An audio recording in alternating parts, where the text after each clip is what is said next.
Hello parents, welcome back to the channel Praneeth மாமி. இன்றைக்கி இந்த வீடியோவில் பிரணீத்துக்கு நம்ம என்னென்ன ஆக்டிவிட்டீஸ்லாம் கொடுக்க போகிறோம், என்னென்ன ப்ளேலாம் கற்றுக் கொடுக்க போகிறோம் அப்படிங்கிறத பார்க்கலாங்க. இது வந்து பழைய நோட்டு, நான் வச்சுருக்கிற குட்டி நோட்டு வந்து பழைய நோட்டு. அது வந்து ஃபுல்லாக தீந்துருச்சு, அதனால இப்போ புதுசாக ஒரு நோட்டு வாங்கிட்டு வந்திருக்கேன். இன்னையிலேருந்து அந்த நோட்டை வந்து ஸ்டார்ட் பண்ணியாச்சு. ஃபஸ்ட்டு என்னென்ன ப்ளேலாம் அவனுக்கு வந்து கொடுக்கறதுக்காக நான் பிளான் பண்ணியிருக்கேன் அப்படிங்கிறத இதில் எழுதியிருக்கேங்க. ஃபஸ்ட்டு பார்த்திங்கன்னா அம்மா காணோம் அம்மா காணோன்னு சொல்லி விளையாடுறது. இது வந்து கையை கண்ணில் வச்சு மறைச்சிக்கணும். இது எல்லா ஆர்டிஸ்டிக் குழந்தைங்களுக்கும் விளையாடலாம். மைல்டு, மாடரேட்டு, சிவியர்னு எல்லா குழந்தைங்களுக்கும் இதை நீங்கள் விளையாடலாம். வீட்டில் therapy centre leave, school leave அப்படின்னா வீட்டில் இருக்கும்போது நீங்கள் இந்த மாதிரி விளையாட்டு வந்து காமிக்கலாம். அதுக்கப்புறம் கையை வச்சு உங்கள் கண்ணை மறைச்சிக்கிட்டு இந்த மாதிரி சொல்லி விளையாடணும். அடுத்தது சால்வை. உங்கள் சால்வையோ துண்டோ எடுத்து தலையில் போட்டுக்கிட்டு உங்கள் முகத்தை மூடிக்கிட்டு அம்மா காணோம் அம்மா காணோம் அப்படின்னு சொன்னீங்கன்னா சால்வையை தூக்கி வீசிட்டு உங்களை பார்ப்பாங்க. அதுக்கப்புறம் இந்த மொட்டு மொட்டு மொட்டு போடு இதெல்லாம் நீங்கள் விளையாடலாம். அதுக்கப்புறம் ஒரு பால் எடுத்து உங்கள் பையனோட தலை மேலே வச்சுட்டு பிரணீத் தலை மேலே அப்படின்னு சொல்லலாம். உங்களுடைய தலை மேலே வச்சுட்டு அம்மா தலை மேலே அப்படின்னு சொல்லலாம். இதெல்லாம் வீட்டில் இருக்கும்போது நீங்கள் விளையாடி என்கரேஜ் பண்ணலாம். அதுக்கப்புறம் அவனுடைய ட்ரெஸ்ஸுக்குள்ளார ஒரு பந்தை போட்டு விட்டுருங்க. குட்டி பந்து வாங்கி வச்சுக்கோங்க. அந்த குட்டி பந்தை அவனோட ட்ரெஸ்ஸுக்குள்ளே போட்டு விட்டுறது. அப்போ அந்த குழந்தைங்க அந்த ட்ரெஸ்ஸுக்குள்ளே இருந்து அந்த பால் எடுக்குமா, எடுத்துட்டியா அப்படின்னு சொல்லிவிட்டு திருப்பி அவங்க ட்ரெஸ்ஸுக்குள்ளே போட்டு விட்றேன் பாரு அப்படின்னு சொல்லிவிட்டு அவங்க ட்ரெஸ்ஸுக்குள்ளார போட்டு விட்டுறது. திருப்பி வந்து அந்த குழந்தை ட்ரெஸ்ஸுக்குள்ளேருந்து எடுக்கும். இதெல்லாம் ஒரு நல்ல விளையாட்டு. அப்புறம் கையில் வந்து இந்த தோசை சுட்டுற எண்ணெய் ஊற்றி தோசை ஊற்றி அம்மா உன் கையில் தோசை ஊற்றுறேன் அப்படின்னு சொல்லிட்டு கிச்சு கிச்சு மூட்டி விளையாடுவோம் இல்லையா. ஸோ அந்த மாதிரி விளையாட்டும் வந்து நீங்கள் உங்கள் குழந்தைங்களோட விளையாடலாம். ஸோ இதெல்லாம் என் குழந்தைக்கு நான் ரெகுலராக விளையாண்டுட்டுருக்கிற விளையாட்டு தான். இதெல்லாம் அவனுக்கு நல்லா புரியும், இதெல்லாம் அவன் விளையாடுவான். அதுக்கப்புறம் பால் ப்ளே கற்றுக் கொடுக்கலாம். நீங்கள் சேர்ந்து பால் விளையாடலாம். அவன் சோலோவாக பால் விளையாடுறத என்கரேஜ் பண்ணலாம். அதுக்கப்புறம் பேஸ்கெட் பால், இது அமேசானில் ஃப்ளிப்கார்ட்லலாம் பேஸ்கெட் பால் நெட்டோடு கிடைக்கிது. வாங்கி ஒரு நெட்டை கட்டி விட்டுட்டிங்க அந்த குழந்தையோட ஹைட்டுக்குன்னா அந்த குழந்தைய பேஸ்கெட் பால் விளையாண்டுக்கும். அதுக்கப்புறம் பேஸ்கெட் பால் இன்ட்டு குட்டி வீடுன்னு போட்டிருக்கேன் பார்த்தீங்களா. இது நான் ஏற்கனவே காமிச்சிருக்கிறேன், அதுவும் அமேசான்லேருந்து தான் வாங்கினேன். இந்த ஆட்டிசம் குழந்தைங்களை என்கரேஜ் பண்ணுறதுக்கும் நல்ல கவனத்தை இம்ப்ரூவ் பண்ணுறதுக்கும் அந்த பேஸ்கெட் பால் குட்டி வீட்டுக்குள்ளே பேஸ்கெட் பால் விளையாடுறது வந்து ரொம்ப யூஸ்ஃபுல்லாக இருக்குது. ஒரு குட்டி வீடு மாதிரி இருக்கும். அது ரேட்டு ரொம்ப ரொம்ப கம்மி தான், லேஸாக இருக்கும். வாங்கினீங்கன்னா லைஃப் லாங் வரும். அதை விளையாட வச்சுக்கலாம். உள்ளே உட்காந்து உள்ளே ஒரு நெட்டு கொடுத்துருப்பாங்க, அந்த நெட்டுக்குள்ளார பாலை தூக்கி போடுறது. அப்புறம் ராக்கிங் சேரு, பபிள் ப்ரெஸ் பண்ணி விளையாடுறது. இந்த பபிள் ப்ரெஸ் பண்ணி விளையாடுறதெல்லாம் நீங்கள் தாராளமாக உங்கள் குழந்தைக்கு விளையாட வைக்கலாம். அதுக்கடுத்து பார்த்திங்கன்னா தூரி.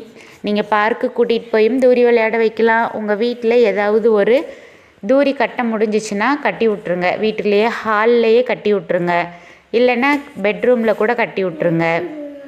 கட்டி விட்டுட்டிங்கன்னா அந்த குழந்தையே உட்காந்து ஆடிக்கும். அதுக்கு எப்போ ஆடணுன்னு தோணுதோ அப்போ உட்காந்து ஆடிக்கும். அப்புறம் டிராக்டர் ஒன்று வாங்கி அதை ஓட்டி விளையாடுங்க. அப்புறம் ஜேசிபி அண்ட் ட்ரக்கு, இந்த ரெண்டையும் வாங்கி ஜேசிபிலேருந்து மண்ணை வலித்து ட்ரக்கில் போட்டு கொஞ்சம் தூரம் ட்ரக்கை ஓட்டிகிட்டு போய் கொட்டணும். ஸோ இது ஒரு நல்ல விளையாட்டு. தாராளமாக நீங்கள் உங்கள் குழந்தைக்கு விளையாட வைக்கலாம் வீட்டில். இந்த ட்ரக் அண்ட் ஜேசிபி மண்ணை வலித்து விளையாடுறது இருக்கு இல்லைங்களா, இது வந்து நான் ஸ்டார்ட் பண்ணினேன், ஆனால் நல்லா கண்டினியூ பண்ணாமல் விட்டுட்டேன். இப்போ ட்ரக்கும் ஜேசிபியும் உடஞ்சி போச்சு, அதனால் புதுசாக வாங்கிட்டு வந்து மறுபடியும் ரீஸ்டார்ட் பண்ணலான்ட்டு இருக்கேன். இதில் இருக்கிற மற்ற எல்லா விளையாட்டும் பிரணீத் விளையாடுவான். இந்த ஒன்று மட்டும் ஒரு டாட் வச்சுக்கணும், விளையாட மாட்டான். அப்புறம் வந்து தொட்டியில் மண் வலித்து இட்லி சுட்டு விளையாடுறது. இது வந்து உங்கள் வீட்டுக்கு முன்னாடி கொஞ்சோண்டு மண் கிடந்ததுன்னா கொண்டு போய் விளையாட வைங்க. அப்புறம் பபிள்ஸ் ஊத வைங்க, இல்லாட்டி நீங்கள் ஊதி அதுங்களை உடைக்க வைங்க. அப்புறம் பீனட் பால், ரவுண்டு பால், இதெல்லாம் ஆக்குபேஷனல் தெரப்பி நான் கொடுத்துட்டு இருந்த போது வாங்கினது.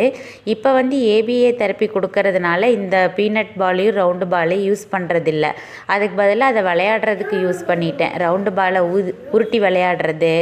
ட்ராம்பலைனில் ஏற்றி விட்டால் குதிக்க மாட்டான், ஆனால் இந்த ரவுண்டு பாலில் ஏற்றி விட்டிங்கன்னா நல்லா குதிப்பான். சரி அது ஒரு ப்ளே தானே அப்படின்னு சொல்லிட்டு ரவுண்டு பாலில் குதிச்சுக்கிறது, பீனட் பாலில் உட்காந்து குதிக்கிறது. ட்ராம்பலைனில் ஏற்றி விட்டால் அவனுக்கு குதிக்கிறதுக்கு பிடிக்கிறது இல்லை, ஆனால் இது வந்து நல்லா பிடிக்குது. அப்புறம் லாஸ்ட்டாக தம்பிள்ஸ் மாதிரி லைனாக அடுக்கி வச்சு பாலை உருட்டி விட்டு அந்த தம்பிள்ஸை கலைக்க வைக்கிறது. ஸோ அது எப்படின்னு நான் உங்களுக்கு ஒரு வீடியோவில் காமிக்கிறேன். அது தாராளமாக ஆட்டிசம் குழந்தைக்கு நீங்கள் பழக்கப்படுத்தலாம், ரொம்ப ஈஸி தான். இதில் இருக்கிற எல்லா ப்ளேயுமே கண்டிப்பாக ஆட்டிசம் குழந்தைங்களுக்கு யூஸ்ஃபுல்லாக தான் இருக்கும். ப்ளேயிங் ட்ரம்ஸ்ன்னு போட்டிருக்கேன் பாருங்கள், லாஸ்ட்டு ஒன்று. மியூசிக் இன்ஸ்ட்ருமெண்ட்டு உங்கள் குழந்தை எது ப்ளே பண்ணாலும் சரி. என்னோடய பையன் ட்ரம்ஸ் நல்லா ப்ளே பண்ணுறான், அதனால் ப்ளேயிங் ட்ரம்ஸுன்னு போட்டிருக்கிறேன். இன்னொரு சில குழந்தைங்களாம் பார்த்திங்கன்னா வேறு ப்ளேலாம் நல்லா ப்ளே பண்ணுறாங்க. ஸோ என்ன மியூசிக்கல் இன்ஸ்ட்ருமெண்ட் உங்கள் குழந்தை ப்ளே பண்ணாலும் அதை ஒரு ப்ளேவாக சேர்த்திக்கோங்க. சேர்த்திட்டு அதை நல்லா ப்ளே பண்ண வைங்க. ஸோ இந்த மாதிரி விளையாட்டுங்களை நீங்கள் இதை ஒரு நோட்டை போட்டு எழுதி வச்சுக்கோங்க. ஒரு மேலே அப்படியே லைனாக வாங்க, 1வது 2 3 அப்படின்னு சொல்லிட்டு டிக் பண்ணிகிட்டே உங்கள் குழந்தை அதை நல்லா புரிஞ்சுக்கிட்டு விளையாடணும். நீங்கள் சொன்னீங்கன்னா அந்த குழந்தை நல்லா புரிஞ்சுக்கிட்டு விளையாடணும். இது எல்லாத்தையும் சக்ஸஸ் பண்ணி முடியுங்க. அதுக்கப்புறம் அடுத்தது இன்னும் என்னென்ன ப்ளே வந்து நான் எக்ஸ்ட்ராவாக ஆட் பண்ணுறேன்ட்டு தொடர்ந்து இந்த நோட்டில் அப்படியே எழுதிட்டே வருவேன். நானும் சக்ஸஸ் பண்ணிகிட்டே வருவேன், அப்படியே உங்களுக்கு காமிக்கிறேன். இதில் இருக்கிறதெல்லாம் ஆல்மோஸ்ட் நான் சக்ஸஸ் பண்ணது தான். ஒரு 3ஓ 4ஓ மட்டும்தான் புதுசாக ஆட் பண்ணியிருக்கிறேன். அந்த 3 4 இப்போ புதுசாக விளையாட வச்சு அதை சக்ஸஸ் பண்ணதுக்கப்புறம் இன்னும் புது புது விளையாட்டுகள் எல்லாம் வந்து நோட் பண்ணி அதையும் சக்ஸஸ் பண்ணணுங்க. ஸோ ஒரு ப்ளேவை எப்படி விளையாடணும் அப்படின்னு அந்த குழந்தைக்கு தெரியாது. ஒரு விளையாட்டு ஜாமானத்தை எப்படி விளையாடணும் அப்படின்னு அந்த குழந்தைக்கு தெரியாது. அந்த விளையாட்டு பொருளை நம்ம கையை பிடிச்சி எப்படி விளையாடணும் அப்படின்னு சொல்லி கொடுக்கறது மூலயமா அந்த குழந்தை இண்டிபெண்ட்டாக விளையாண்டுக்கும். இதை இண்டிபெண்ட் ப்ளே அப்படின்னு சொல்லுவாங்க. இது வந்து அந்த குழந்தையோடைய பிரெயினை ஸ்டிமுலேட் பண்ணி அந்த குழந்தைக்குடைய மெமரி பவரை இம்ப்ரூவ் பண்ணுறதுக்கு ரொம்ப உதவுதுங்க. ஸோ மறக்காமல் இதை ட்ரை பண்ணுங்கள். மறக்காமல் லைக் பண்ணுங்கள், ஷேர் பண்ணுங்கள், சப்ஸ்கிரைப்